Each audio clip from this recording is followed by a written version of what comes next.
వేడి వేడి pakodi. Wow, super ఉంది, క్రిస్పీగా. సైడ్కి మిర్చి పెట్టుకొని తింటే సూపర్ ఉంటుంది.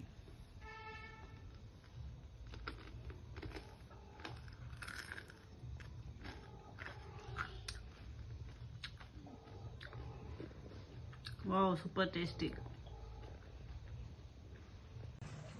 హాయ్ అందరికీ, ఈరోజు వచ్చేసి ఆనియన్ పకోడీ చేయబోతున్నాను. ఇలా నేనైతే ఒక 10 ఆనియన్స్ తీసుకొని ఇలా సన్నగా కట్ చేస్తున్నాను. ఇలా పొడుగుగా కట్ చేసుకోవాలా. కర్రీకి ఏమో ఇట్లా అడ్డంలో కట్ చేస్తాం కదా, ఇలా పొడుగుగా కట్ చేసుకోవాలా. ఇలా అన్ని సన్నగా కట్ చేసుకున్న తర్వాత ఆనియన్ ఇలా బౌల్లోకి వేసుకొని ఇలా అన్నీ మంచిగా కలుపుకుంటే లేయర్ లాగా వచ్చేస్తున్నాయి. అన్నీ కలుపుకొని దీంట్లోకి శనగపిండి వేసుకోవాలి, అల్లం వెల్లుల్లి పేస్ట్కి సరిపడా సాల్ట్, చిటికెడు పసుపు, కారం కొద్దిగా, ఓమా, కొద్దిగా ధనియాలు ఇలా చేసుకొని వేసుకోవాలి.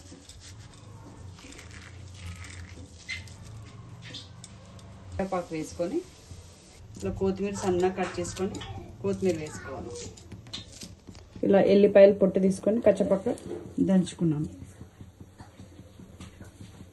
మంచిగా కలుపుకోవాలి. ఒకటేసారి ఎక్కువ పోసుకోవద్దు.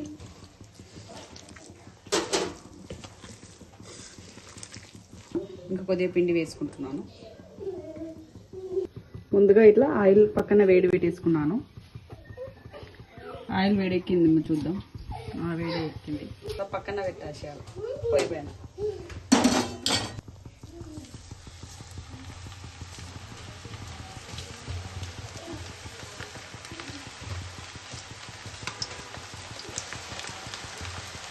ఇలా వెడల్పు తీసుకుంటే ఎక్కువ పడతారని చెప్పేసి నేనైతే వెడల్పు తీసుకున్నాను.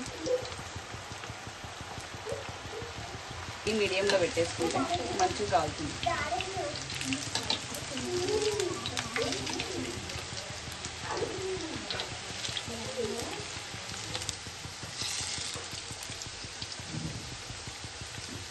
కలర్ వచ్చాక తీసేసుకోవాలి. ఇలా పక్కన దీన్ని వేసుకోవాలి.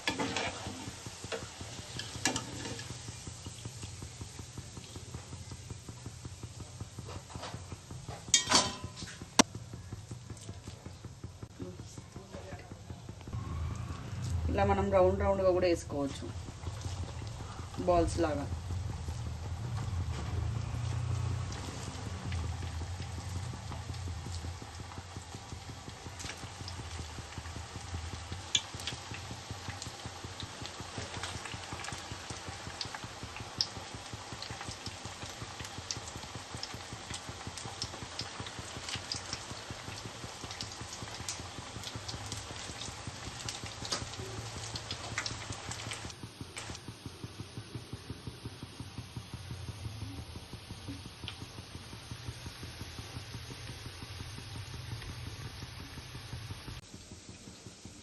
ఇలా పచ్చిమిర్చి అన్నీ కడిగేసుకొని ఇలా కార్నర్కి అనేది కట్ చేసుకున్నాను. ఎందుకంటే నూనెలో వేసినప్పుడు పేలుతాయి కదా, ఇలా అన్నీ కట్ చేసుకున్నాను నేను.